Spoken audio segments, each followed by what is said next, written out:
playing into what we're talking about, what that aspect played, because if you had a dog that is God-given talent, this amazing olfactory, some 220 million scent cells in a lot of the Labradors and Springer Spaniels that I was working as working dogs,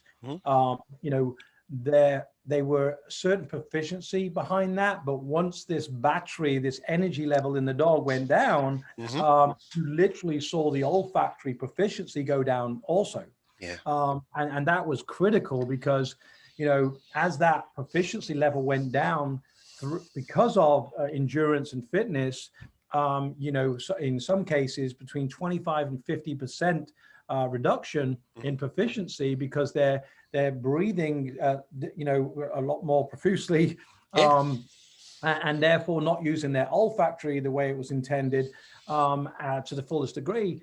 And we found the proficiency levels would go down. And of course, in those operational environments like Northern Ireland, and later on from 2005 to 2012, Iraq and Afghanistan, where I was managing programs for the US Department of State, we would find fitness played an absolutely crucial part in maintaining that dog's endurance and thereby its maximum proficiency of its olfactory. So critical in the history that I've had with working dogs. Yeah, for sure. And can we, if you don't mind, I'm happy to, just roll on that, and ask you a few questions, if that's okay. I've had a number of other guests on the podcast, and we talked about strength and conditioning and adaptation of muscles, ligaments, all this sort of stuff. Obviously genetics plays a big part. However, if we can have a program that specifically takes them from from A to B or C, D, E, F, G, etc. You can get more out of your dog and a little bit more, I suppose, longevity, better working capacity. I've found, this is just in my personal experience, it does start with nutrition as well. Obviously energy in, energy out. Yeah. I agree with that. Right from dog food to supplements to routine meds and so on. Yeah. And I will also add that as fitness guys that come from a fitness path, although I could probably do with some of your lessons now as I get a little bit older and about 30 pounds heavier with the southern food that is in Anniston, Alabama here. This Brit is not used to fried food, but it's good. Yeah. And I put on about 30 pounds since transitioning here 7 years ago to our main academy. But look, nutrition is obviously a crucial part, but also I think underestimated with fitness, endurance, attrition, and nutrition. I think also rest. And a lot of these working dog breeds, it's not enough to put a dog up in a kennel or a portable kennel. If there's no proper air conditioning in hot places like climates like America in the South, natural light, they're not being disturbed by 20 other dogs that are transitioning out in working dog times throughout the year, going on shifts and so on. Not just domestic pets being disturbed by the household members, but also working dogs, right? So, we mustn't also forget the rest cycles, which are critically important to recovery and all those other benefits that we know. Yeah, for sure. One of my guests, we joked around about it, that we felt that we were in the science behind canine fitness. We were almost 30 years behind, that of human fitness conditioning. So it's a there's still we're talking about potential of. I'm not sure if you've considered this as well, but we've been heart rate monitors on the dogs, not just for their fitness program, but also when they're working to see where they're at, and obviously we can dial in the science. There's very hit and miss around that at the moment. No, look, and one of the things at our main academy, I'm currently the CEO of 360 Canine Group, which is a division under 360 Security Partners. But the Canine Group is kind of got a lot of interest because we completed kind of strategic acquisitions of some of the top canine companies here in the US because of their specialized areas. we have 6 canine companies under our portfolio. Yep. There, we're in biodetection, explosive detection, narcotics, law enforcement, Yep. search, science and research, those types of things. And of course, the US Canine Biathlon, which is kind of an endurance event company as well. Yep. And the whole process there, we have to have a lot of dogs. I mean, we're buying collectively about 800 to 1,000 working dogs every single year. Wow. To support our sales, our service contracts, where we deploy our teams, our employees all over the world.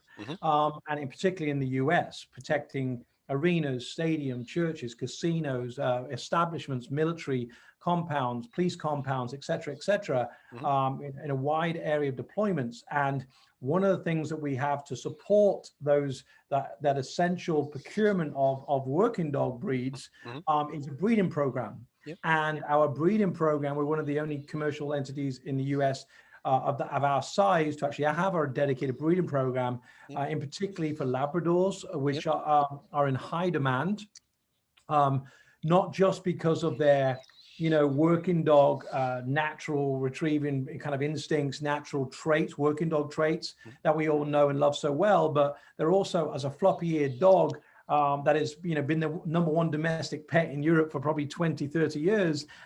We do a lot of body-worn detection across COVID-19, explosive, narcotics, and so on. And they're just accepted by members of the public.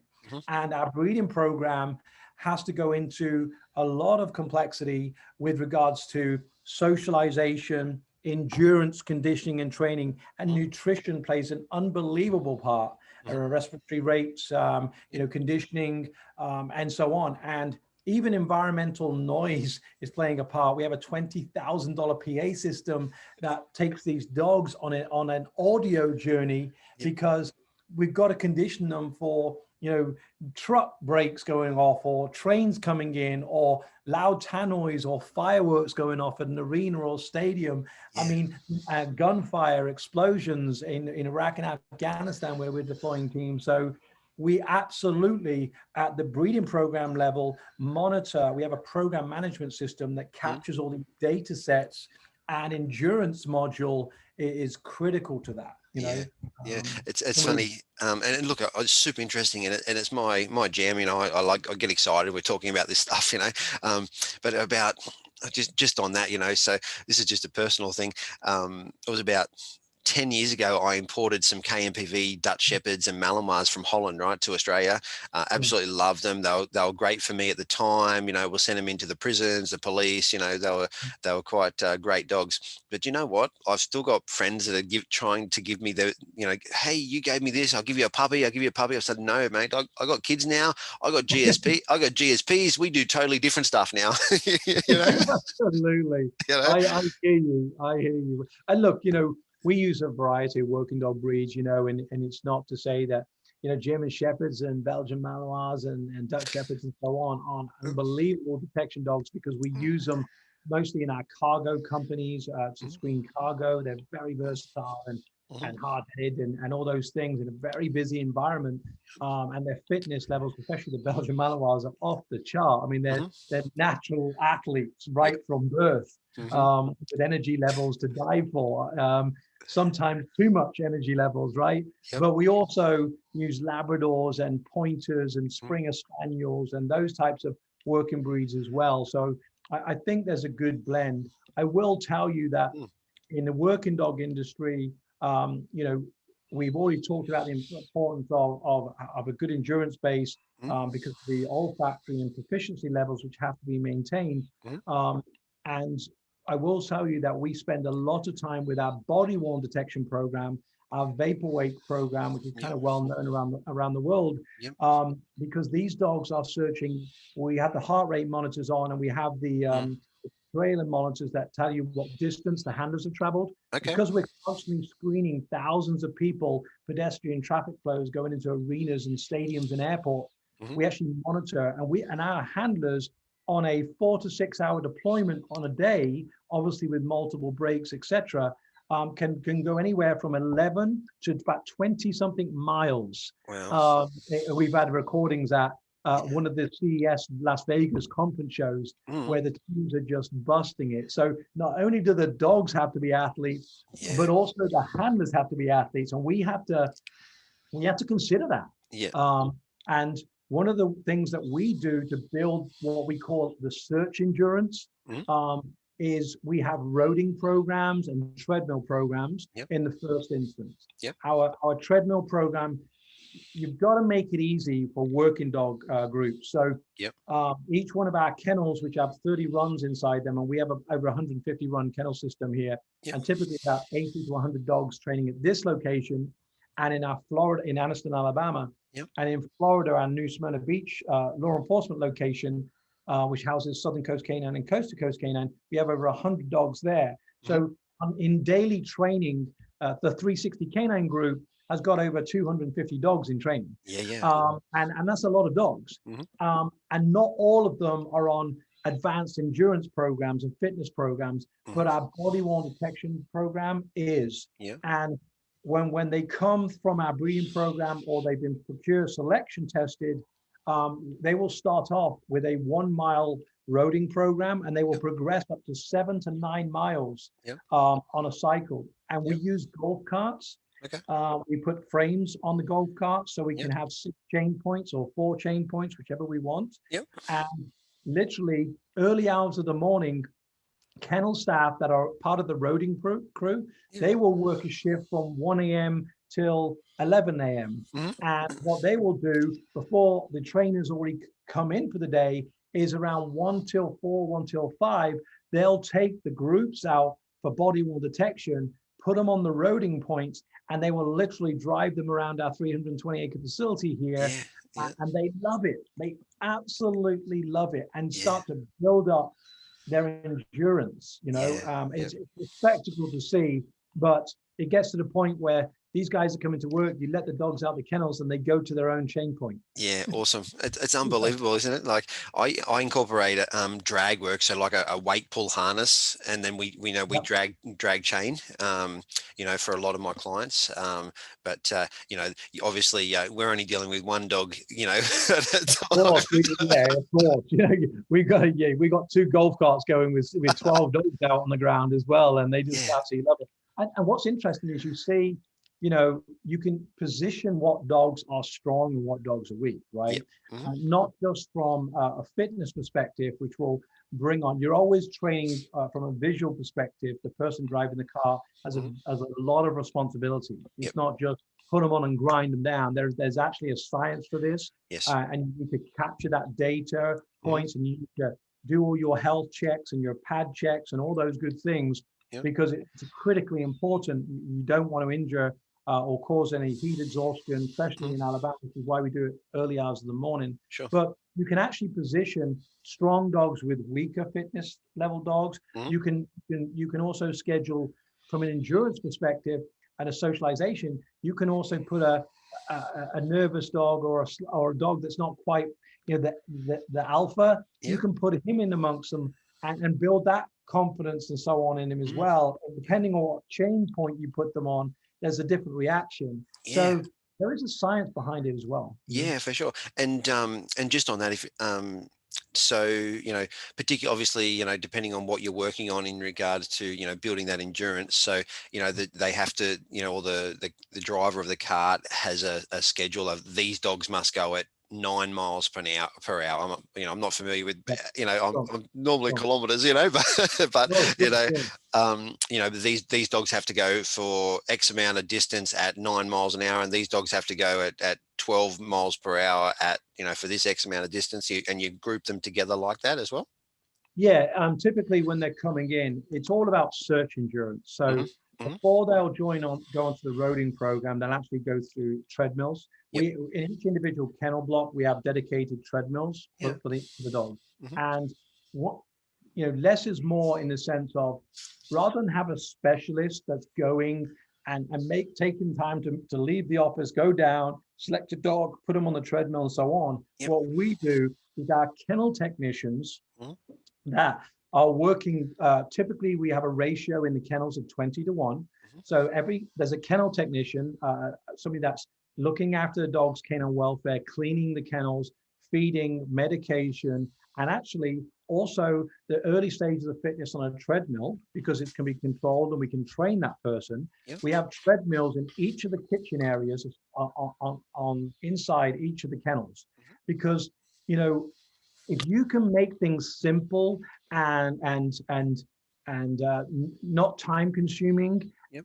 these kennel techs, whilst they're bathing a dog or whilst they're putting bowls in dishwashers and things like that in our very modern kennel system, Yep. they can go and get the next dog from the schedule, put the dog on the treadmill. You know, so it's an animal working dog treadmill. You know, Yep. they fence in and box in. They actually love it, clipped up for safety, and get that dog nice and gently just walking and slowly building up the confidence and so on, right? Yep. So it starts for us in the kennel, Yep. where dogs can be. Also, handlers are on vacation, trainers are on vacation, their dogs need to be maintained, not just outside on walks, but also fitness levels as well. Yep. So it starts there. Yeah. Secondly, what we'll do is in the training itself, on the daily training, where we're imprinting odor, narcotics, explosives, or our latest program, COVID-19, which we'll talk a little bit more about. It's quite fascinating, but we will start to build up search endurance. So initially, we start off in the first few weeks playing the game of hide and seek, using all the different imprintation methods, boxes, and so on. Then we will start to expand the search out and aid placements around vehicles and areas and baggage, which does build up their endurance. They're now doing 5, 10-minute searches as opposed to 1, 2, 3-minute line searches of boxes and so on. And then we'll progress them out to more detailed searches where, they're now doing 15, 20, 30-minute searches, some blank, some with a reward because they found odor, and so on. And eventually what you want is that dog doing 30 to 40 minutes, 50 minutes of nonstop searching in the patterns it's been taught, the productive areas it's been taught. All the time, you're building up what we call the search endurance. Okay. Yeah. And then that's when they get to that kind of level, about week 4, week 5, that's when we start adding to that fitness level, because we want a very strong operational dog. That's when we start going over to the roading program and start scheduling them with the roading specialist. And that's where we start collecting data points, respiratory rates, start to finish, and all those things. And we start to do visual records of, it doesn't have to be complex, with 1,000 biometric kind of, it really doesn't, right? Even though I've been sent and seen, harnesses with all these bio gimmicks on them and all the rest of it, simple, stupid. Sometimes the best method of assessment is your eyeballs and looking at them and their breathing and their respiratory rate and all those things.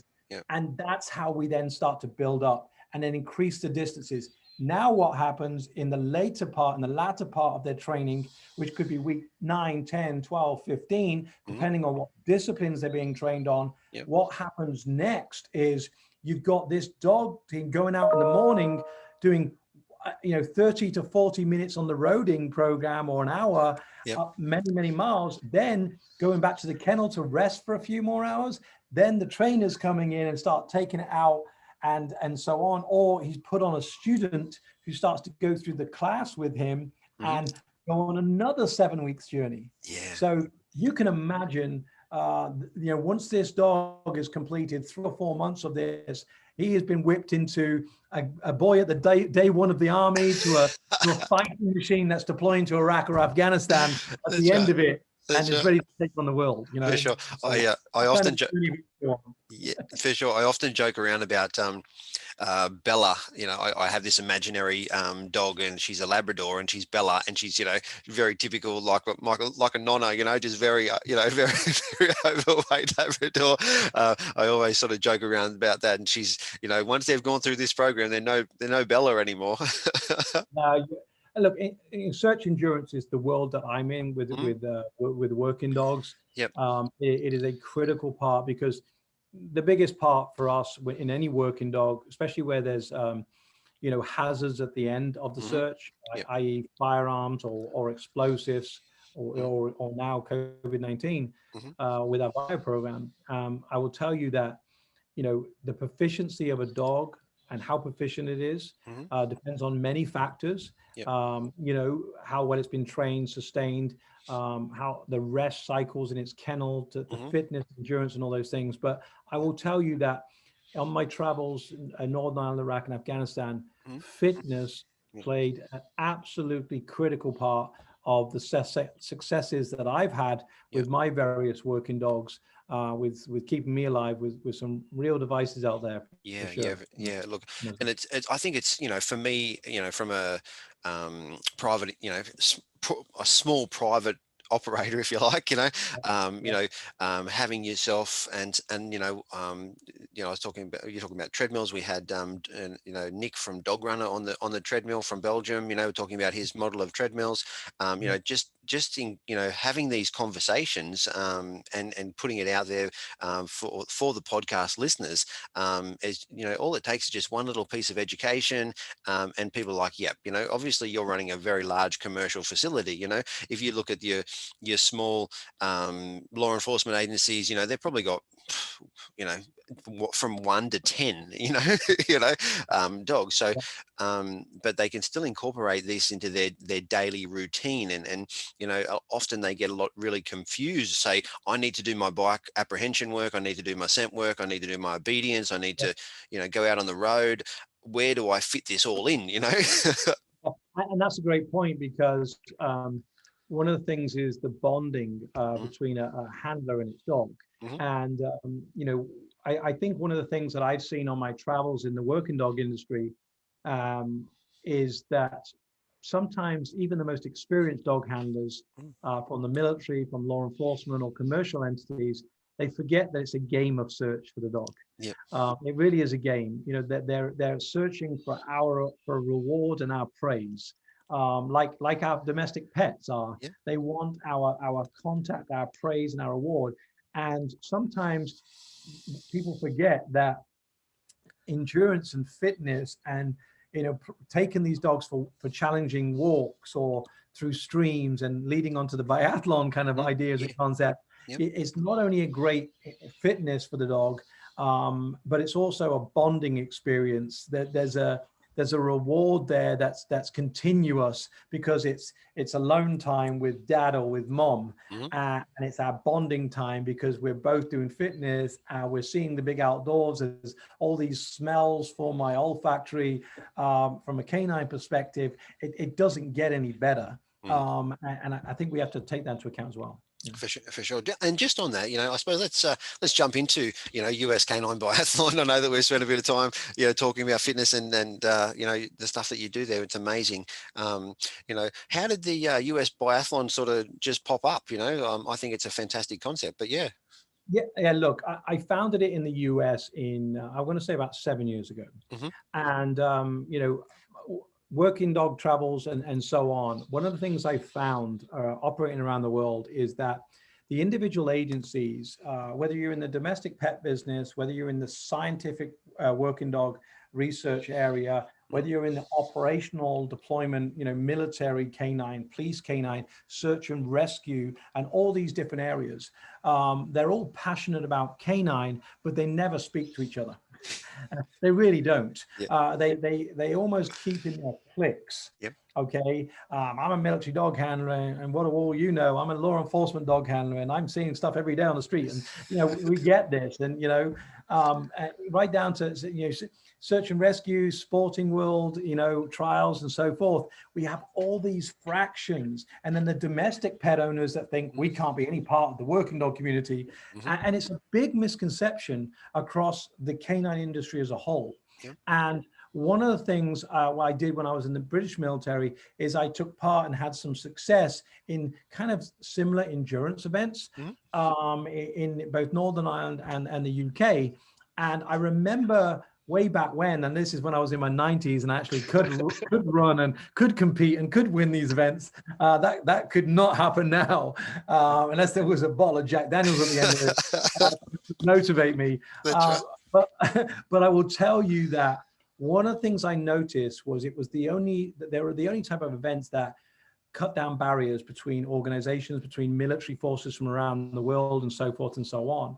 And especially when I competed in Europe. So I thought this is the thing in the US that's needed, but on a slightly different scale and with a festival type atmosphere. It wasn't work and you must go and do this and run this through this and so with my kind of fitness background from the parachute regiment in the British military, with my working dog experience, I kind of thought, okay, we've got this big, beautiful facility here in Anniston, Alabama, the 320-acre facility, and it's so natural. If you look at some of the footage on USCanineBiathlon.com, you'll see the mountain ranges and the water and everything else.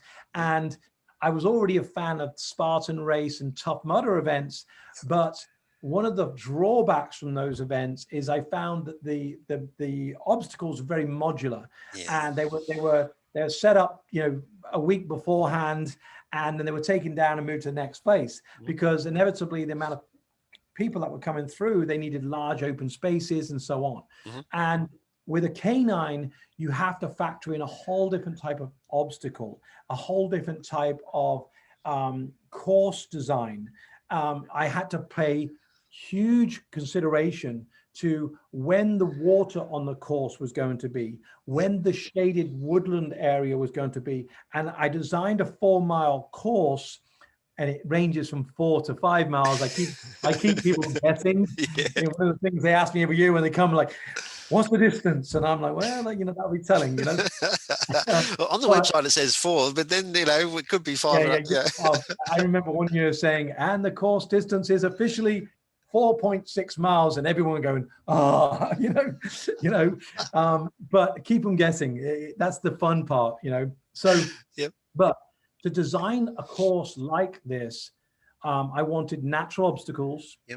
I wanted to take the time. If we were doing man-made obstacles, there had to be a lot of consideration for canines, from a fitness level, from an agility level, from a safety level, from a visual level, especially as dogs started to go up high, from a handler level, because not all handlers are great handlers, and line control and leash control is an art to some of these people, and you had to take all those things into consideration. So what I initially set out to do was to bring all these agencies together. That's the concept behind the US Canine Biathlon. The second thing I wanted to achieve was to make this a 4-mile endurance event that could either be walked, jogged, or sprinted for the athletes. Because competition, it attracts, okay? And to do that, I didn't just want the super athletes here. I wanted everybody to feel like they had an opportunity and a chance. So I set a time handicap system in place where for every year that you're over 21, you get 15 seconds knocked off your time, overall time. And every year that your dog is over 2 years of age, he gets 30 seconds knocked off per year for the overall time. So now there's a handicap system on the biathlon. Everybody's coming from all over. And of course, the obstacles you've seen online are amazing.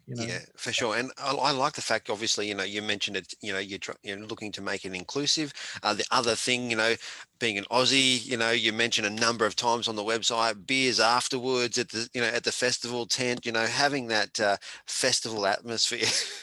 And for the whole weekend. Look, I mean, typically people start coming on the Friday for the early evening registration. There's bands playing on the Friday, the bar's open. You're going to get those guys there that just want to walk around this thing and get a medal to say I completed it, and get a t-shirt, and all our beer and alcohol sponsored. And the live bands are fantastic.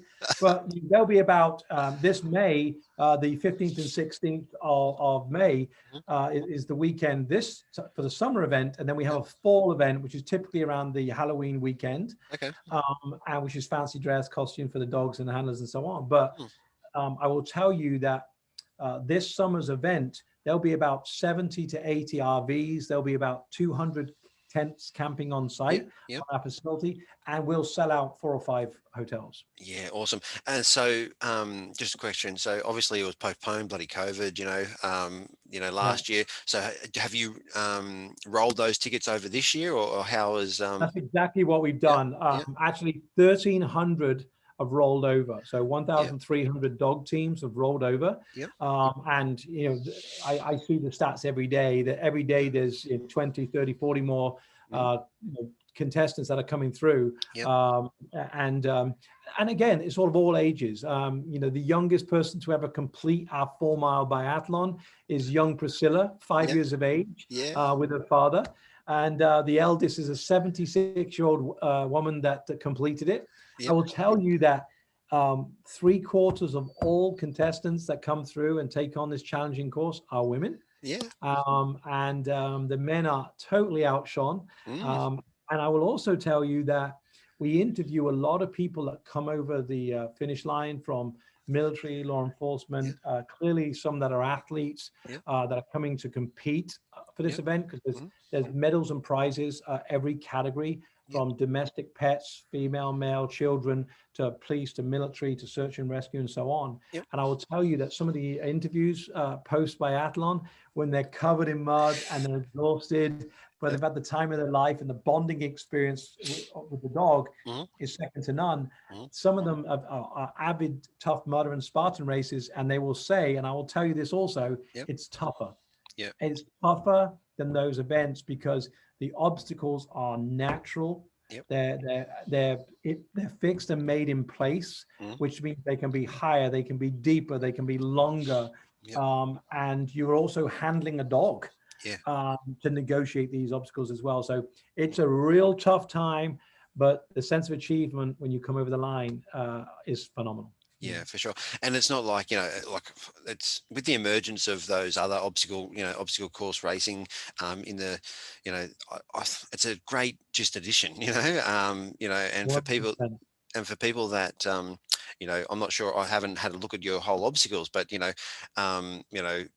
do you, people that do a Spartan race, obviously they're doing spear throwing, they're doing lots of monkey bars, they're doing lots of, rings and climbing, which potentially not, you just can't do with your dog, Yeah, you're exactly right. So the way we substitute that is actually quite funny. And also, there's a psychotic side to me as well. Of course. That's the fun bit. Every year it gets tougher and harder. But I'll give you some examples. There's a lot of purpose-built A-frames, which you go over with your dog up to 9 foot. There's a lot of tunnels there's a lot of mud crawls under tunnel systems. There's road systems that have got natural stream and river tunnels going through them, and we go through there. There's a lot of stream and water and bridges that we literally go up the stream. That's part of the course. It's all designed for the dog in mind. There are vehicles that you will have to negotiate. There are barriers. There are low-hanging frames that you have to climb and go through. There are school buses, the big yellow American school buses. You literally will go over the top of them and then through them. I mean, there's a little secret surprise for some of them that year, where there's an environmental area where they will literally go through a building. I'm gonna keep my voice down here in case some of them listen. That's right. There will be it'll be dark, Yep. and there will be all these clowns and Halloween clowns cool. that are out. And it'll scare the heck out of the handlers. The dog don't give a damn. They'll just go through. But there's these environmental challenges. There's ball pits. You wouldn't think a ball pit would play a big obstacle, but the dog's looking to get a ball and you're looking to carry on. And it causes these things. There's log carries where you have to pick up your dog. There's pools of water where you have to swim underneath bridges and stuff.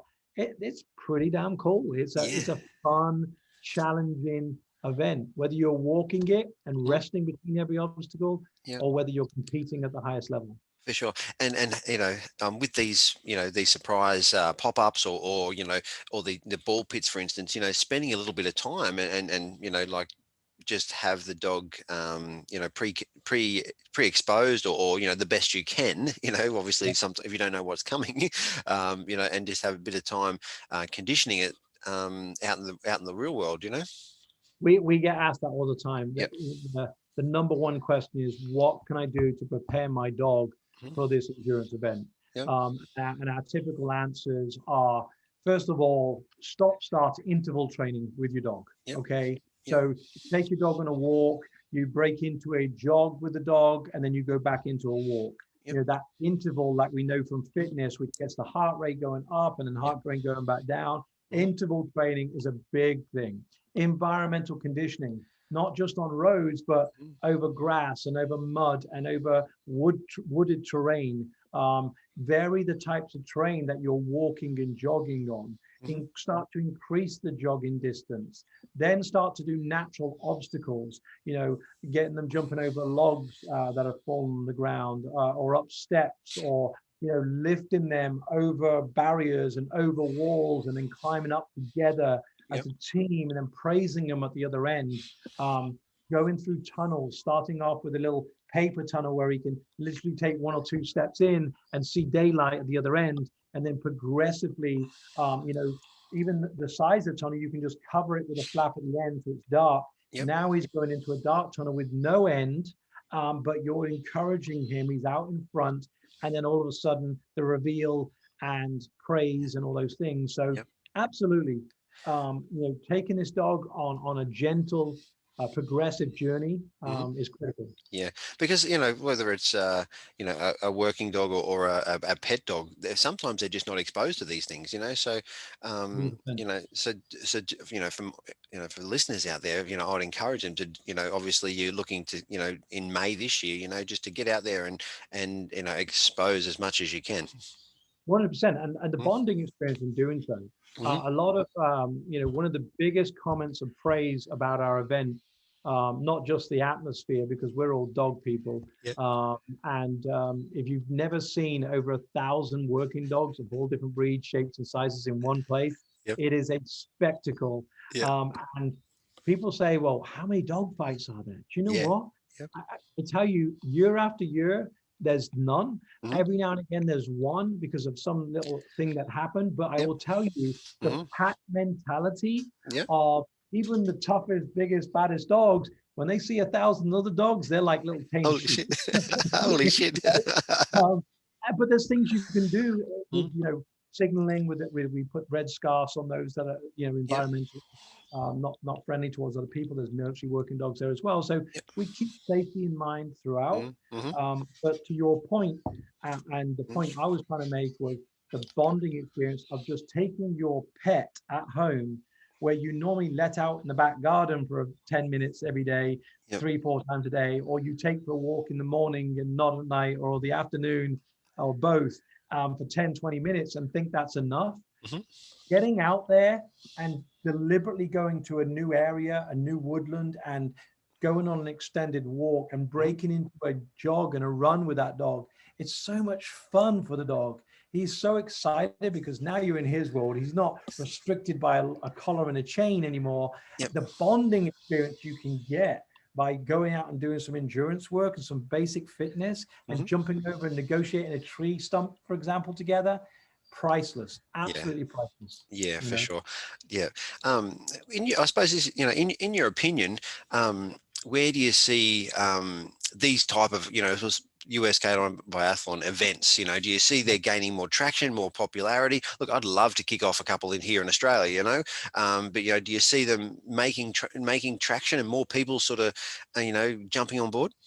I do, but you have to be careful. We've gone on a journey over the last 7 years for a reason. We've started off, I remember the first biathlon like it was yesterday, where we had like 35 people turn up, you know, and 29 of them were my staff. But it was such a good event. But those 30 people told another 30 people, and so on and so forth. And we actually don't do much advertising. There's a website and social media buzz around the biathlon, of course, but already the geographical image of where people come from. You mentioned Canada, from Ireland, from overseas, from all over America. They're coming to this event. So we, for the first year this year, we made the US Canine Biathlon its own business entity. So it's now its own LLC. We do have plans. We've looked at key pet areas that are the larger areas, like San Diego and on the West Coast, like West Virginia, like Texas, Houston, Dallas area, where there's large domestic pet areas as well as working dog community. And our plan is now to expand the US Canine Biathlon to those areas, okay? Yeah. Where does this go to? I would like to see it in a Spartan type atmosphere where you go to 3 or 4 regional US, and then you have the finals in the US. I'd like to replicate it in other countries, and then maybe have Alabama, which is the kind of home of this, as the international kind of main competition of those things. So it can definitely go somewhere. I will tell you that not everyone can go out and do this. There is a lot more thought that has to go into it. The development of the course, when the dog goes into water, when it goes into shade. This is a 4-mile course in a very hot climate in Alabama during May. There is a lot of expertise in designing animal-friendly obstacles, and in most cases, handler-friendly obstacles as well.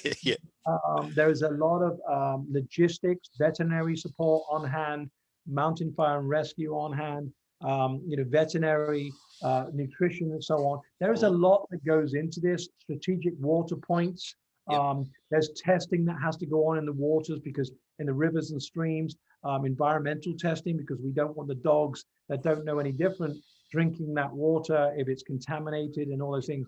There is a lot of things that go into an event like this that people don't really understand.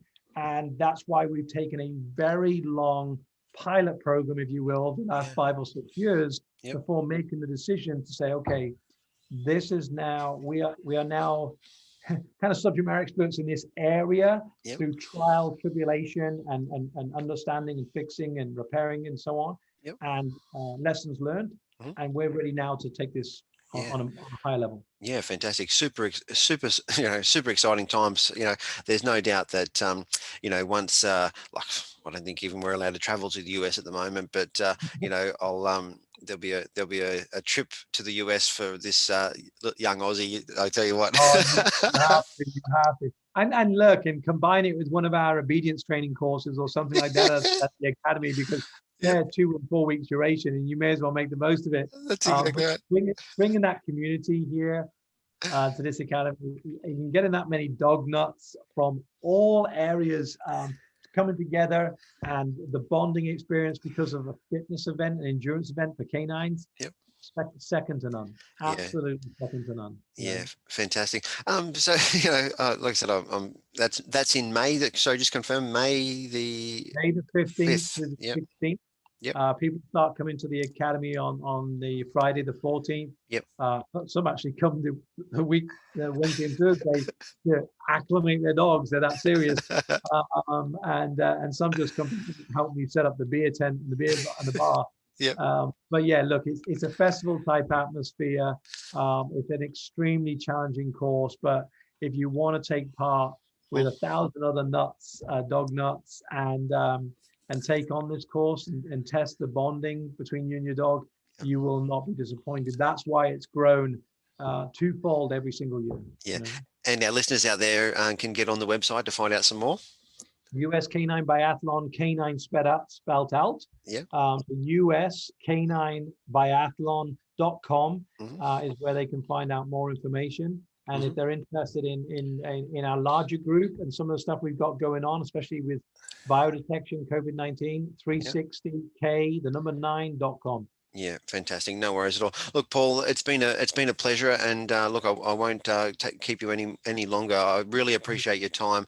As listeners, as you mentioned, can get hold of you there. Is there anything you'd like to add before we finish up today? No, not at all. Look, bringing the working dog community together, it's always good to talk canines. They're very special animals, and we're not going to be replacing them for a long time in the security world. Machines are way behind catching up to their amazing olfactory. So keep doing what you do, my friend. No worries. Thank you very much.